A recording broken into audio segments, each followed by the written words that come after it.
That's not why I said that. I won't tell you how long I've been teaching beyond that, but it's 30 plus. Hashtag I'm old. So I tell the kids. So, but thanks for coming. And this transition camp's a great day. We thought, gee, we'll have the kids here, getting them used to it. Maybe they bring the parents in and then feel like, what's the transition for the parents as well? And having done this 20 plus years, I do know it's a transition for you guys. How many brand new parents, brand new middle school? Okay. So it will be okay.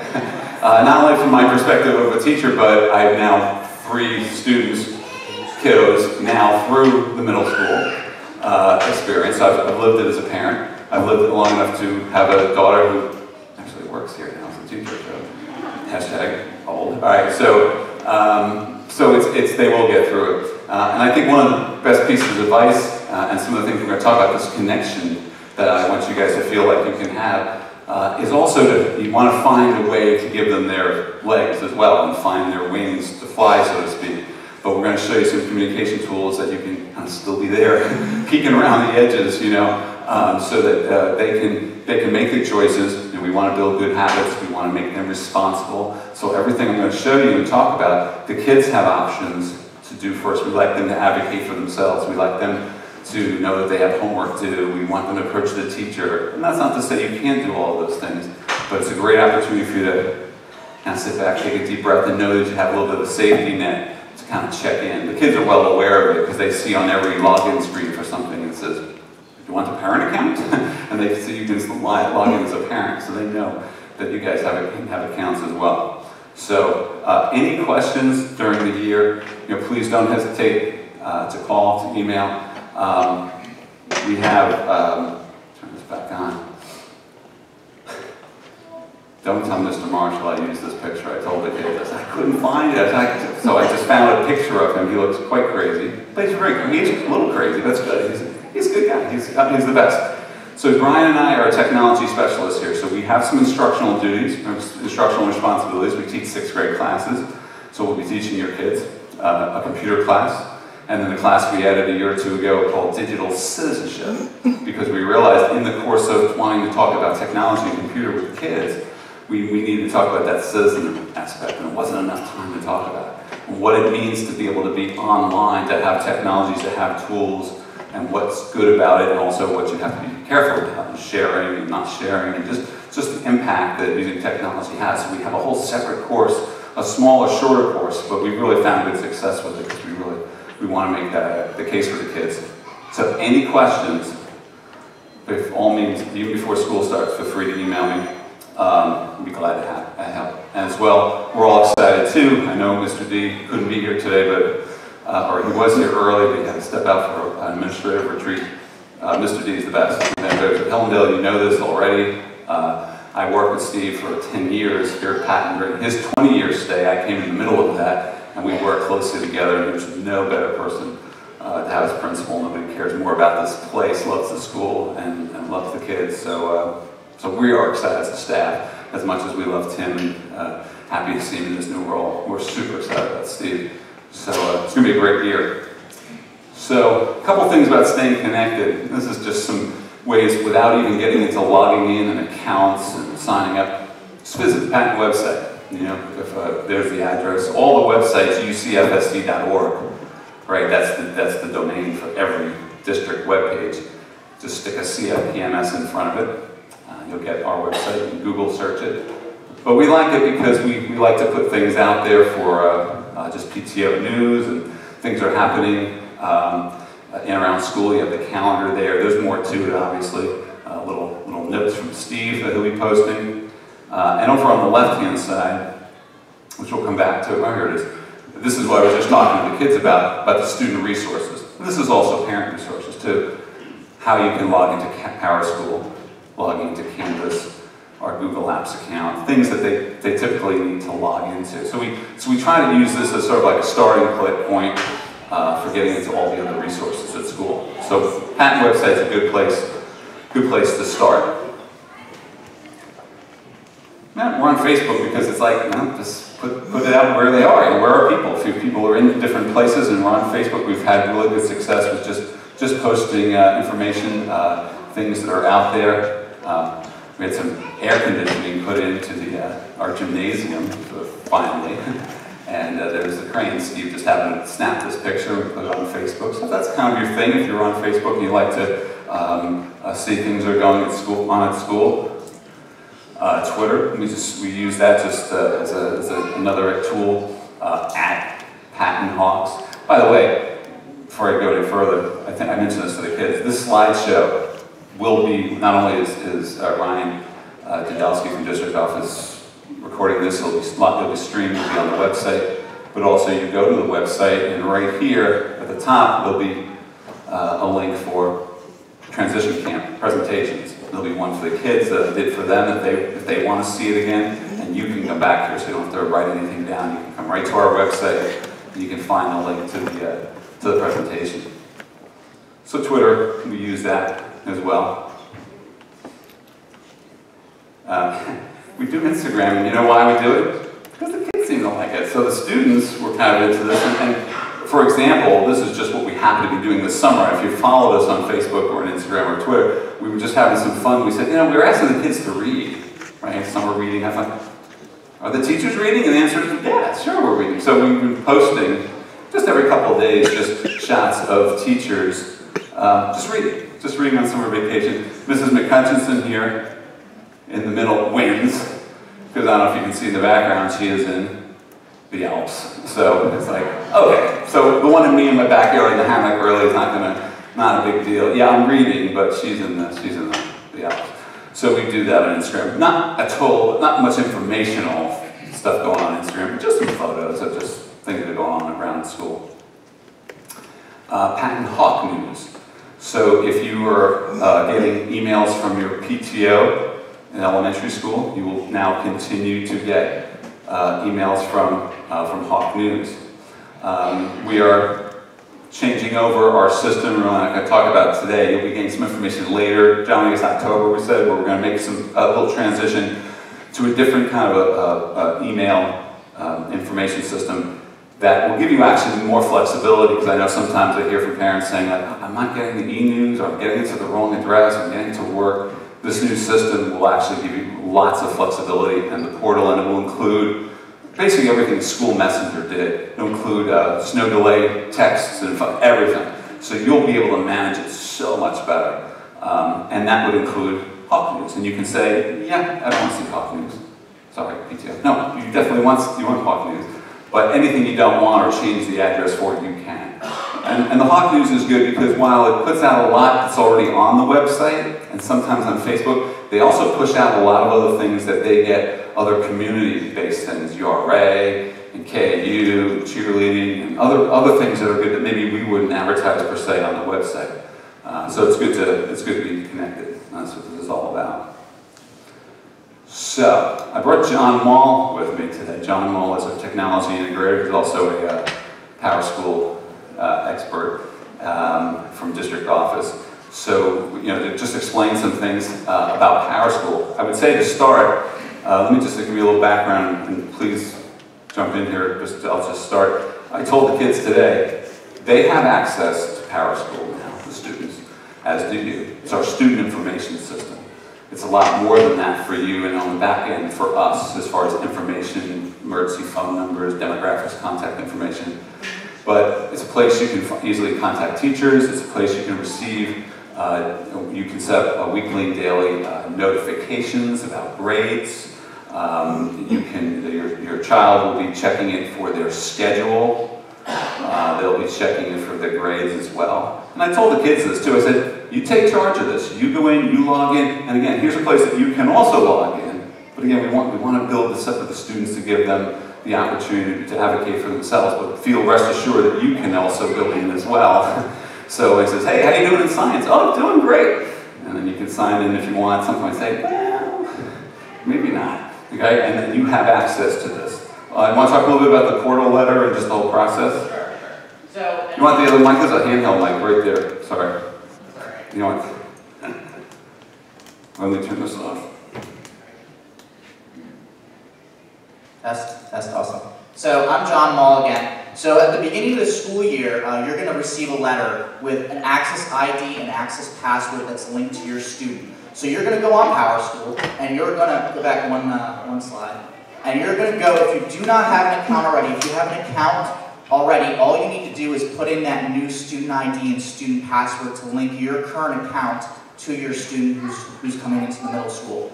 If you do not have an account, you will click on the Create Account button, and it will give you instructions, first name, last name, the email address you want, and that password will be sent to that email, and then you will have your account. The next step after that is you are going to link your student to your account. So again, at the beginning of the school year, we send a letter out to each parent with your unique student ID and student password that ties that student account to yours, and then that will stay with them throughout their academic career here at Untitled Chapter. Does anyone have PowerSchool accounts now? Yeah, does anyone have PowerSchool? So John said it's a matter of just following through as you have been, but for those who don't, look for that letter, because you're going to need that access ID and that access password to read that letter. And then that will get you to the point where you can create an account, set it up, find your student. I will add also, with the new notification system that we're going to send a message out in September, October timeframe, it's very crucial that you have an account in PowerSchool. The reason is once you have an account in PowerSchool, it ties to our notification system. So any change to your cell phone number or your home phone number or your email address, you guys have control to change those, and that's through logging into PowerSchool. And you'll see a button that says Swift K-12 notification, where you can change all that information. So it's important that, you know, when winter comes around and you do have a new phone number or cell phone number, you do get an alert and not have to wake your kids up, or you wake up early when you can get that in a text message possibly. And again, what we talked to the kids today about, it's important they will be getting access to PowerSchool. They have this already. They just haven't had any need to use it. Their username and password, which they already know, and if they don't know, you know, obviously you can contact me here at school. They'll be going in to do things like this. They can log in and see their class schedule. And this is helpful because it's something that, you know, they're gonna need to use. We tell them probably even this will not be open. PowerSchool will not be open until August 21st. Schedules aren't set. It's not changed yet. So we have to. I told the students to wait. But if they can't log in on August 21st, and the brother can, and the kid down the street can, and just shoot me an email, we can get them sorted out. And the same with you. You'll be able to get in on the 21st. But you can see, you know, first quarter schedule. They can also click underneath to get their full year schedule. So it becomes a really important tool for them. They really won't need this for the first day of school. In fact, sometimes the schedule will change. They get disappointed, you know, because the schedule changes slightly before the first day. When they come in the first day, their teachers will have sprinted schedules for them, and they'll work through all kinds of tools for managing their schedule, and just because it is a little work for them. And we take very good care of them the first couple of weeks to get them to classes and so on. But as they get through 6th grade a little further, they'll be able to use this and manage this pretty well. They can also see grades, so they can go in. They can check on grades. They can see that last column. You can see, you know, percentages. If they actually click on those percentages, they'll see, and you'll see, assignments that are attached to that, you know, to that grade for that quarter. So again, we want to really be advocates for the kids. We want us, we and the parents, the teachers, to be, you know, partners with each other in helping the kids do this. But that's why we want to give them the access to this. But then you also have access to it as well. Anything else about PowerSchool? Any questions about it? We'll just do this one little section time. Any other questions about PowerSchool? Any questions, just make sure you do contact us.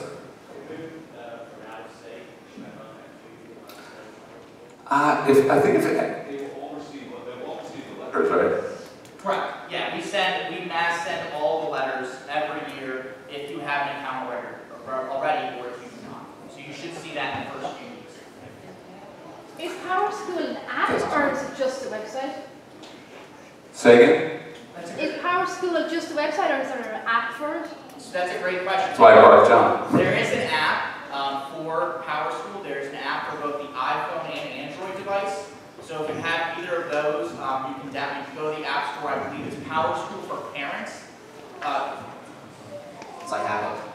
Just a note, there are, I think, 2 separate apps. One is for parents and students, and one is for teachers. So just make sure, I believe in the name it says parent, PowerSchool Parents, or something to that effect.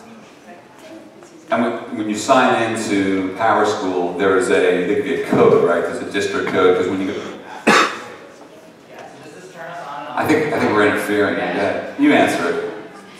So the first thing, the way you create your account is on the website. Once you log in and your account is created, there will be, like John said, a code, a 4-digit code at the bottom of the page. It'll be easy identifiable. It's on the left-hand nav, and it'll say, for mobile access, use this code. So when you download the app, there's 2 ways you can search for the school, which takes a little bit of time.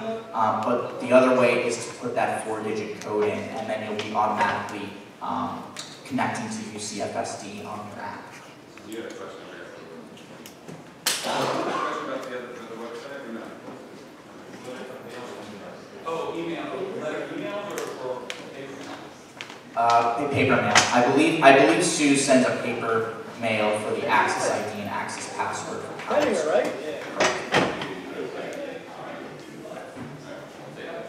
What? Yeah, can you compare and contrast PowerSchool versus Canvas? Yeah. And I'll use your hashtag old here. We're going to talk about Canvas right now, so that's a good segue. We'll move right over to that. Yeah. So, so PowerSchool is sort of a student information system for the kids. From their point of view, it's about where they can check final grades. It's their permanent record. Attendance, they check their lunch balance. For you guys, it's again contact information, demographic, phone numbers, street addresses, all of those good things to do with enrollment. Canvas is another story. We're talking about Canvas right now.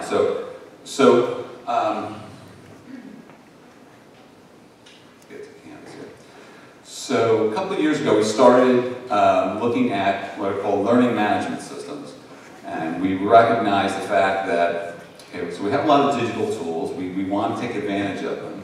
You think about it, who doesn't have a website, right? We want to have a place that we can put things online for kids to access, maybe a PowerPoint presentation like this, where I want to use this later. Where can I get that to them?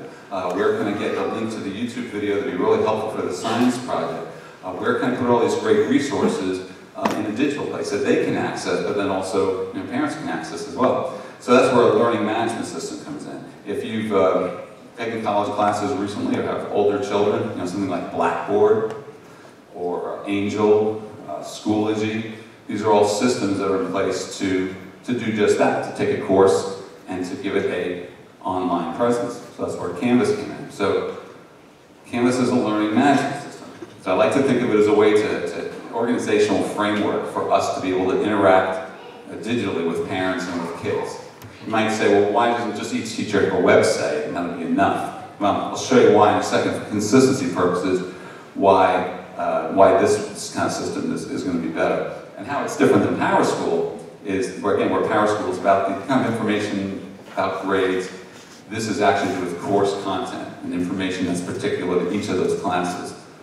Canvas has a lot of features, and we're going to just talk about just 4 of them in a second that really we want the kids and you guys to focus on.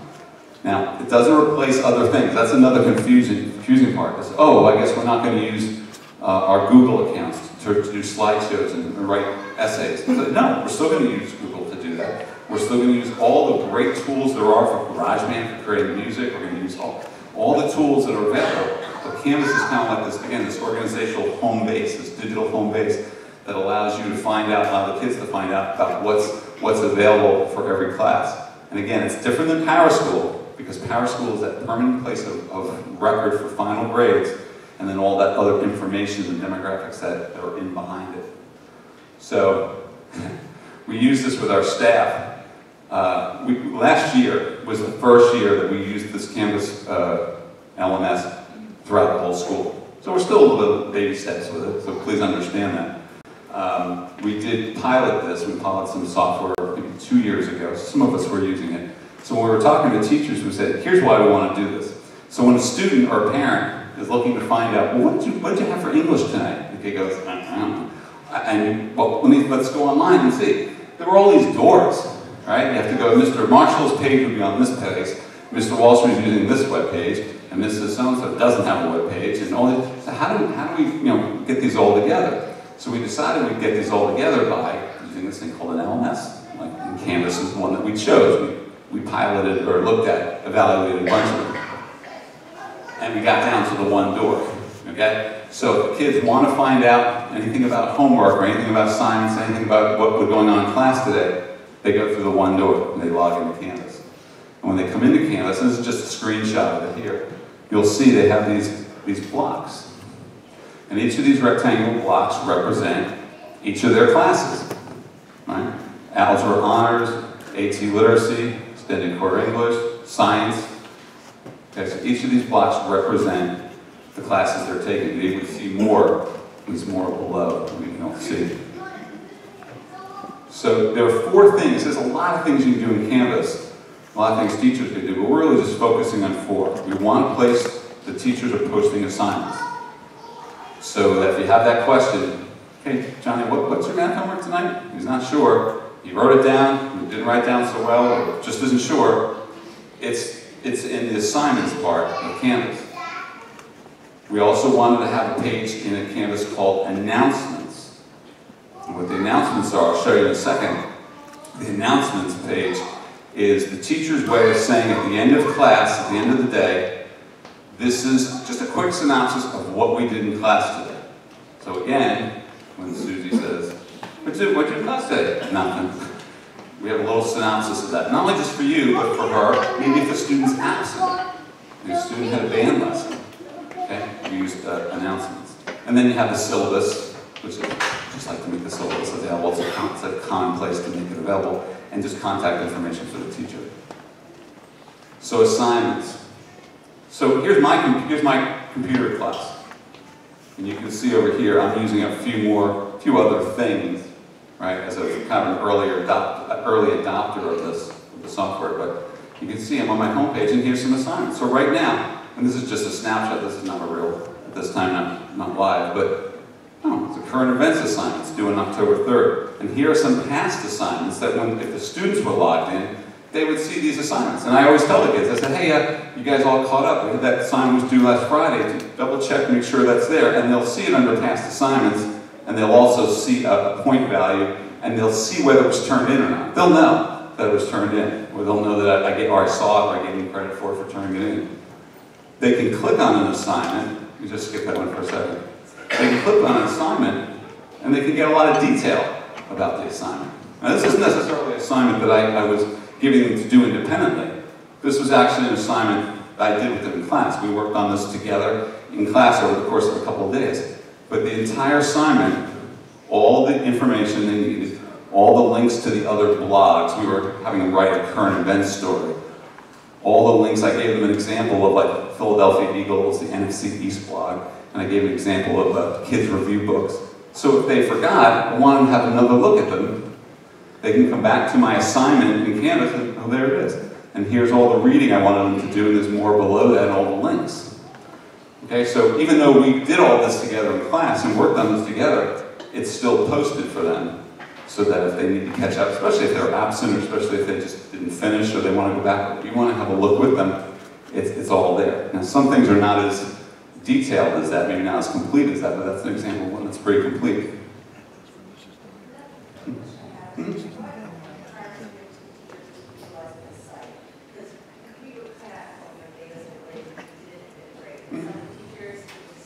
Yeah. Yeah. 5th grade was just. Yeah, so the requirement right now for the district is 6th grade to 12th grade. So these 4 things your students will see from 6th grade to 12th grade. We may add on more, but that's the base level. Elementary school teachers were given the option to use Canvas. So if they felt it would be beneficial, an assignment or their class on Canvas, they were given that option, but it was not required. So they would be updated. Correct. Oh, yeah. Absolutely. So, yeah, and we do this because, there's no confusion about that. The assignments are posted it is because going back a step, we used to use web pages pretty regularly, and teachers would have like a homework page, you know, they would post all their assignments on the homework page, and that's just what they're doing now, they're just posting them here. Will the assignments be as detailed as this? I can't say that every single assignment will be, you know, in that great detail, but the assignment will be there, and then when it's due and how much it's worth will all be there. So you can see here, the students actually see a calendar. I'm showing it to you in a month view. They have it in month view, they can put it in week view, they can put it in any view they want. And all of these guys here, all of these little markers are actually things that have been posted by their teachers. Different assignments that are upcoming, different, maybe just reminders. The students can actually create reminders themselves, so they'll put like, you know, book report due, or test is, you know, test next Thursday. They can put little notes to themselves. They can also turn things on and off as well. But it becomes their planner, becomes their place to put things. And they can still use a planner. They can still certainly encourage them to write things down. Teachers put things on the board, they announce assignments. But this is also a place that has for my example, you know, put this here all the time, and teachers as well post it. That's one of our requirements. You can see this one's just not as detailed. It just says, you know, Brandywine Battle Map. They went over to class, they talked about it, they worked on it in class, but that's just a little note reminder as they would have as on a homework assignment. Hey, don't forget, the Brandywine Battle Map is due. That's my current events one. This one's kind of cool because when the students actually submit something through Canvas, they don't always have to. Teachers sometimes will just have the kids turn in some writing, or something that they turn in on paper, or share it with them in Google Docs. But if they do use Canvas to actually to collect the assignment, it actually shows it to them, says turned in, and it's pretty clear as to you know, when work is done. The other thing we've required staff, in addition to assignments, is announcements. That's what I mentioned earlier. So for here, this is just my example for my class in the fall. So I have these two classes in the morning, so I'm just showing you a snapshot here. It says, hey, today we reviewed the Do You Know Your Logos quiz, and students made the needed corrections. And as you can imagine, if you click on that link, it'll take you to the Logos quiz, something we worked on in class. So if students are absent, or if you wanted to know what we worked on, or the kids just wanted to review it again. We then also looked at the keyboarding resources page, and there's a link to it and what we did.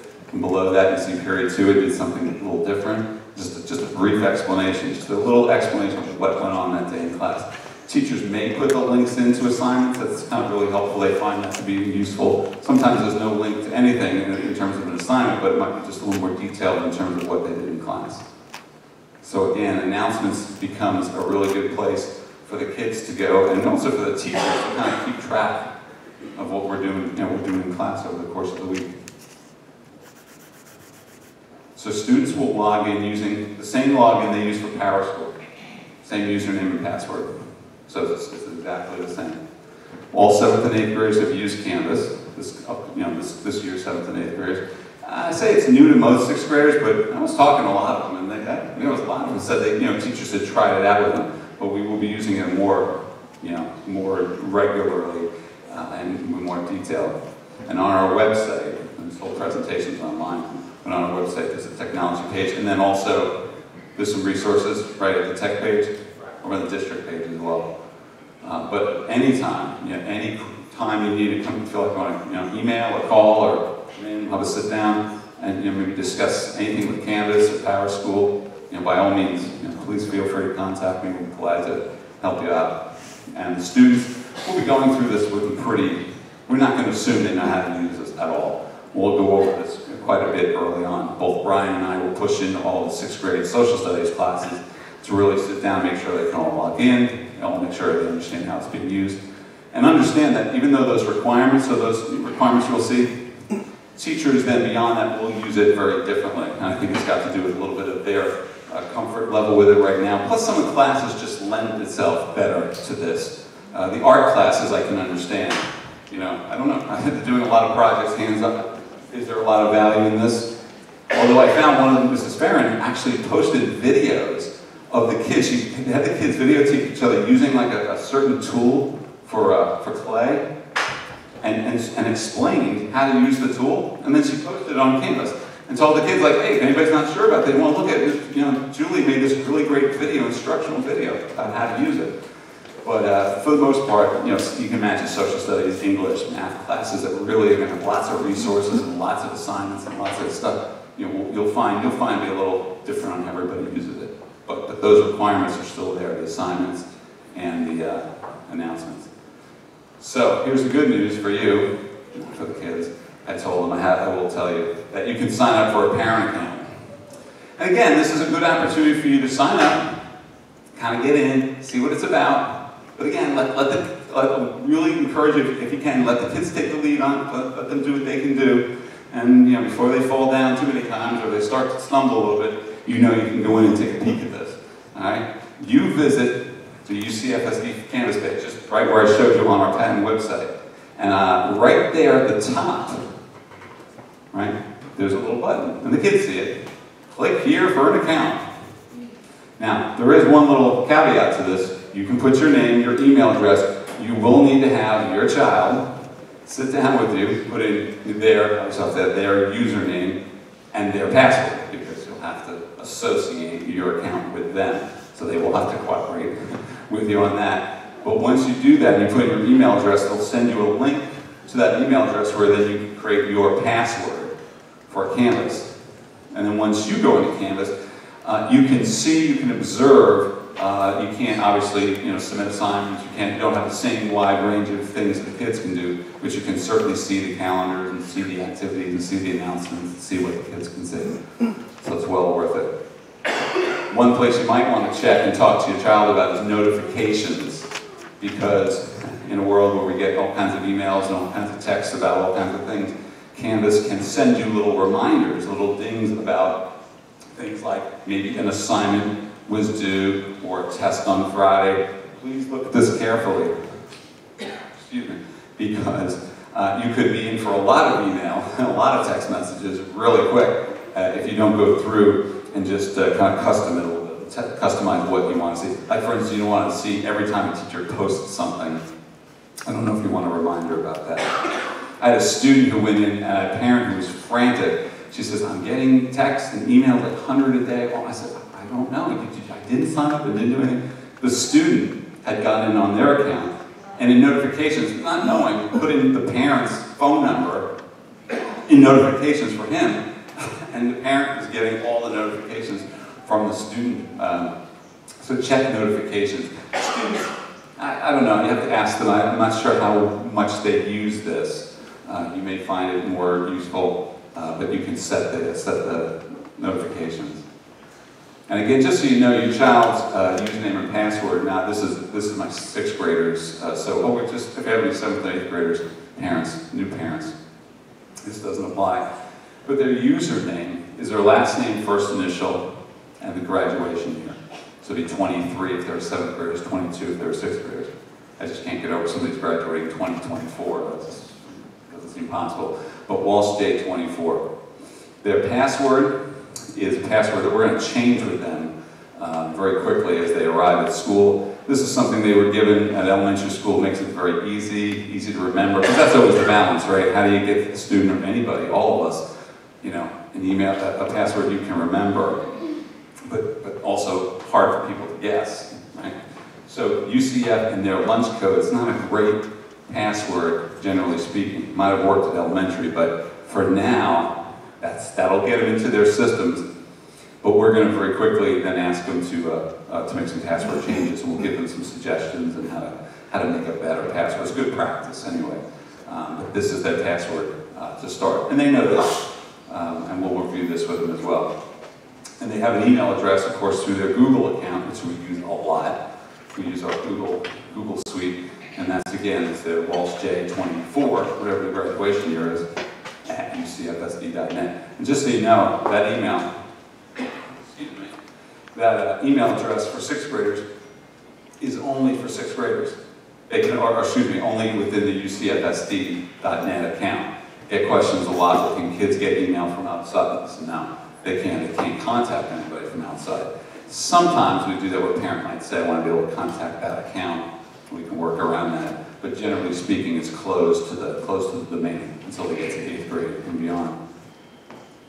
So they have student accounts. They have Google, at PowerSchool, Canvas, Study Island, textbooks. A lot more of our textbooks now have online components. So ask your students about that. And again, those username passwords we talked about are very important to sign into these accounts. We do use Google a lot. We'll use even more of Google accounts. I'm doing a Google slideshow right now. We do, Google Docs is the way that we do our writing because, again, it gives them the ability to access it from anywhere, from any device. A great way to share with teachers. Slideshows that students work on together can collaborate by sharing the slideshow with the 2 other students, and they can work on the slideshow remotely in 3 different locations. So they've probably been using this in elementary to begin with, but we use this a lot here at the middle school, so it's important they can access it. And Google Drive is then that place that they can store all their work, everything is stored there. And that leads us to, let me just mention here, I said 22nd, it's 21st, all right? Sorry about that, I'll change it. So you can log in to your PowerSchool account. Students can log into the PowerSchool account August 21st, not 22nd. And Canvas, August 21st. Google, they have their accounts now. They already have them from last year, so they have them access. And anything else, textbooks and anything else, they'll talk about that the first few days of school. Now, the reason why I mentioned the Google accounts, because that leads us to Chromebooks. Kids will be rushing back here in a second. All right. So, as you probably know, at the middle school, we started a one-to-one program with Chromebooks. The kids have been using the Chromebooks at the elementary school on carts, so they're rolling the carts in when we need them. And when we were looking at our technology committee a couple of years ago, we realized, we were doing a lot of things like, I'm a teacher in the classroom, and I want to utilize some of the tools. I want to utilize some tech. I want to utilize all the tools that are available to me, but for technology, I say, well, I'm going to sign up for the computer lab today because we're going to work on this part of the unit today, but I can't get the lab on Thursday and Friday, but I can get it on Monday, so and it's totally stilted. It's totally, it's not the way we do things. I mean, I gave the example of staff meeting. If we had that, approach with writing, we wouldn't say, well, we're going to go to the pencil room today to do some writing. But the pencil room's not available on Tuesdays, we can't write because all the pencils are in the pencil room, right? So the technology is sort of that same approach that, not that we're using them all the time. I also want to make sure you understand this is not kids sitting in front of screens every single minute of the day that they're at school. I like this picture just because of really see some awesome collaboration, kids helping each other, and just great stuff. But it makes it, with the teacher's perspective, to know that they can design lessons and design great instruction, saying, all right, the kids will have or could use the technology, and they have it with them. Right? It's not this idea of getting up and having to go to another place and hoping that resource is available. So a couple of years ago, we piloted the Chromebooks with a team of 130 students in 2015, 2016, and it went great. It really just went great. So last year, every student was issued a Chromebook, right, 2016, 2017. We wanted, again, the collaboration, communication, creativity. We wanted just them having access to just like any other tool that we want them to have availability to student engagement. Also, that personalized learning environment really gives them an opportunity to really do things, especially with utilizing tools like Canvas, where kids can work sometimes at a different pace. They can gain access to resources when they need them. Give them a little bit of choice as well. It's not just that we're going to say, well, here's what I'm going to give you to look at. This is what I want you to read. But can we find other resources on our own? I can tell you a quick story, and I may have told this at the parent day, so I apologize if I told this again. But we had, on parent visitation day, at a class, we were doing graphs and spreadsheets. We were doing spreadsheets in Google, and we were creating bar graphs, line graphs for temperature, and we were just explaining how to utilize these tools. And one of the kids said, oh, should we label the y-axis with temperature, degrees? I said, yeah, that's good. Or you could label what it is. Are you going to make it Fahrenheit? And they said, yeah, let's make it Fahrenheit. Of course, the kids are typing F-A-R-R, F-A-H-R, F-A-H-R. And And they were, I said, well, I don't know, what do you think? Let's see if we can look this up. Anybody know why Fahrenheit, the scale, Fahrenheit scale is Fahrenheit scale? Parents, anybody? Because it's named after a person, named after a physicist who said, I invented the scale, I'm going to name it after me. And the kids were like, that's amazing. Why do you name it after himself? Because he invented it. Wouldn't you name it after yourself? And they got the spelling, they got it correct, and they were still buzzing about it and really excited that this Fahrenheit's a real person. So I said, okay guys, let's go back, let's keep working. All right, get the graphs going, typing, clicking. And one kid literally jumps out of his seat at the Chromebook room and goes, Celsius, he was a guy too! I can't believe it! I was like, what are you looking at? He says, I looked it up, Celsius. But those kinds of things, where they have this great opportunity, this great access to information to find things out, the curiosity that we found has been just a great benefit. And again, access to teacher content, to things like Canvas, to the internet, to resources, to textbooks, to just anything we want to have access to. So we gave them the Chromebooks last year, it went really well. If you don't know about the Chromebook is a lightweight, a low power, runs the Chrome operating system. So really, in essence, what that means, it's a web browser. When you think about it, when you use technology, even on your phone, despite the apps we use web browsers a lot. We go to the web, we go to Safari, we go to Firefox, we go to Chrome a lot for a lot of reasons. So the Chromebook gives us that access to the Google Chrome browser. And so many of those resources that we talked about, that we mentioned today, are all web-based. And because they sign in with their Google account, they have instant access to Google Drive, to Google Docs, all their Google stuff, all their Google bookmarks, just everything is right there in one place. And they sign in with that Google account. They start up fast, they last long because they're very low power, so we really like them. There is a technology page on the patent page about the Chromebooks, and this is the Dell Chromebook 11 that they're going to get. So I told them today, we gave them the speech about Uncle Ben and Spider-Man saying, with great power comes great responsibility. And they're all like, and they all knew it. A lot of them knew the quote, so it's good for you. And so we have to work with them, especially sixth graders. They are sixth graders. So things like we will give them a protective case, a little shoulder bag, which at first they kind of like, It's good though because they carry their books. Let me put them on my shoulder. It's good because otherwise balancing that Chromebook the way I am precariously under my arm right now would not be a good thing. So we want them to keep it in the case. We're going to ask them, make sure they do that during the day.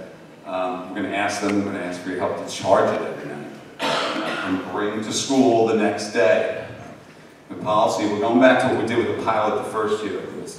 They just have to remember to bring it. They have to remember to bring it. They have to remember to charge it. We're going to ask them to leave the chargers at home and put somewhere, put notes out, put big arrows, do whatever they have to. Just remember every night to charge that thing, last thing, right? Charge that Chromebook up. It probably can get by with 2 days without it being charged, but we ask them just to get in the habit of charging it and to leave that charger at home. If you do need a second charger for some reason, you feel like you want an extra or second for another location, we can help you with that. Just let us know. But yeah, we really, really want them. We kind of fooled around last year with the idea of doing some loaner systems here for the kids last year. It did not work. The kids just became too dependent on it, relying on it. They just have to. We have to just help them remember. Just charge it every night and make sure to bring it every day. They can see me or Mr. Marshall anytime they have problems with the Chromebook. We're usually in the library area or at the library front desk, and so Rafferty can help them if they have any problems with the Chromebook, any problems whatsoever. And again, we did stress this with the kids, and we'll get to this in a second. It's really for school purposes only. Now, you're going to have a little leeway here with this in a second. I'm going to show you how. It's up to you. But we found that it really made sense. I asked the kids, I said, I have a MacBook. I don't watch Netflix on my school MacBook. I don't do Amazon. I don't play games. I don't do what, right? And they said, oh, I guess not. I said, well, this is why your school Chromebook is for schoolwork. This is what it's for. They want to play games. They want to do other things. For terms of school being here, this is for school reasons only, right? Because there's going to be a contract that's going to come home. You'll be getting, I guess, it's going to be in that same mailing or separate, I'm not sure, the same mailing with the other letter. So there's a $20 technology fee. We did this last year very well for the use of the Chromebook. And this is basically insurance. And I can tell you honestly that a few exceptions, kids had to go beyond the $20 technology fee insurance to cover their Chromebook because they had multiple drops and multiple things. But for the most part, everything's covered with that $20 if the kid's taken care of. It does include things like that. Even if a screen crack, we're going to have some bumps and bruises with it. That's why the case is so important. But a $20 fee, you'll get the Chromebook student and parent contract. It's on the website as well. You want to look at it. Review it with the kids, and then you send the contract back with them. We'd like it by September 6th. That would be great. The kids will get the Chromebooks the first week of school, so you'll see them coming home that first week. But the contract, we'd like it by the 6th so we can kind of get that paperwork out of the way. And then the contract and fee can go right to the advisory teacher, so we don't stick it in an envelope, the advisory teacher's name. They'll be collecting it. Now, the reason why I mentioned what you can do at home, we do have a web filter on this, and the kids they were a little surprised by it. And for normally we have obviously filters here at school for obvious reasons for the internet, but we also implemented in April a different system called Securely. And it also allowed us to do some things that kids weren't happy about, because even though we said, is this for school? Only no playing games. Well, we were able to use this to block some gaming sites, and that got them very perturbed. And they said, well, but you're not playing games on it anyway, right? So that is in place, obviously, to keep them safe with these school-issued devices. It's a web-based solution, so it is actually securing the browser, whether here at school or at home, wherever they are. Okay, the same internet filters run both at school and home.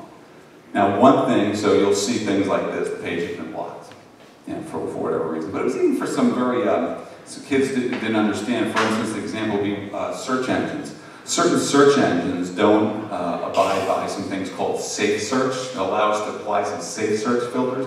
DuckDuckGo is sort of the most famous, and the kids kind of caught on to it just because of the funny name, but also because they thought this was a way around some of the filters, and we just chose to block DuckDuckGo for that reason, because it did not work nicely with Securely to allow us to secure that page. So you'll see that from time to time. If it happens that the page is blocked, it really shouldn't be blocked. I'll give you an example. A kid asked, this chess site is awesome, and I like practicing my chess moves, and we have a chess club.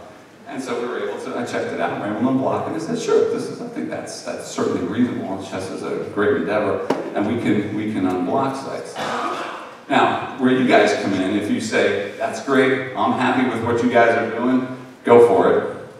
You can also, and you will be getting, you'll be getting an email about this, you will be getting some feedback from Securely because of your child's account. You'll be getting some emails saying a little bit of report about your child's activity with the Chromebook, which you obviously they don't have yet. So you can choose to opt out of this weekly email if you don't want to have that, and you can see it, unsubscribe at the bottom of the email. But what it also lets you do, it lets you sign in to Securely and create an account. And the reason why you might want to create an account is because then you also can exercise either some more control over the Chromebook while it's at home, not while it's at school, but while it's at home. Or, if for some reason you want to relax some of the gaming restrictions, or you want them to listen to music on the Chromebook, or you want things that maybe typically we would not allow here on the school network, you can choose to do that too. But by signing into the portal, you'll be able to see those options on things that you can do to manage Securely. Or, like I said, you can just leave it to the way we have it set. I was wondering if you could connect these to something like this in Circle, or are there similar kind of shutdowns? You mean to have the machine shut down? You mean not be used? To me, I think that might be best to do something like through the router or something in the house. I know you can do some things with routers. I know like on the Mac you have some capabilities, although quite frankly it depends on how the min settings are. The kids can get in and change those anyway. The best way is probably through, but no, not through Securely.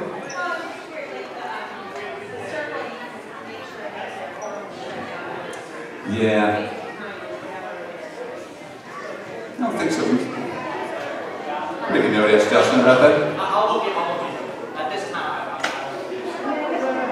All right. Are those kitties running around outside? They're coming out. You can't tell. Huh? This is all on the website, so if you want to take a look again at the presentation, Ryan is taking care of this for the stream as well. You can find there. Mrs. McMahon, do you have anything for the kids, or I mean for the parents? Question. Oh, that's interesting. I would be the officiary of school counselor, so if you have any questions, give me a call or send me This is Mrs. McMahon. So acoustics not so good, but she's Mrs. McMahon. She's a 6th grade counselor, so she's personally contacted about all things with kids, not technology related. So a few things, real fast. I know the kids are out there waiting to get back in. So Canvas does have an app for you to use. Let your students know, don't submit any work on the app. All work should be submitted through the Canvas website. This app is really finicky and they've been developing it for like 5 years. Second, we have instructional videos on how to create all accounts for PowerSchool Canvas. We do a monthly parent webinar series the first Monday of the month that I hold using a product called WebEx. You can join virtually or you can watch the recording on YouTube. If you go to the ucfsd.org district site and go to the technology department, there will be a link that says parent YouTube videos. And it's a 5 to 10 minute video about how to do all the stuff that you may need to do. This month's webinar is about Securely. It shows you the email that you will receive every Wednesday unless you unsubscribe, as well as how to create an account, how to disable sites at home for your kids, how to even allow sites that we disable here for your kids. And that's this month's webinar. It should be posted in a couple days. Kids, thanks for coming. Everything will be on the website, and I'll add what John just mentioned into that presentation so you can check it out. Don't hesitate to call to contact us if you have any questions about any of this. I'll stick around for a little while. Kids are going to have a great year. We're glad to have you here. It's going to be a wonderful year. It's going to be in a better place. So thanks for coming in. Appreciate it. And I'll take the kids on. Goodbye.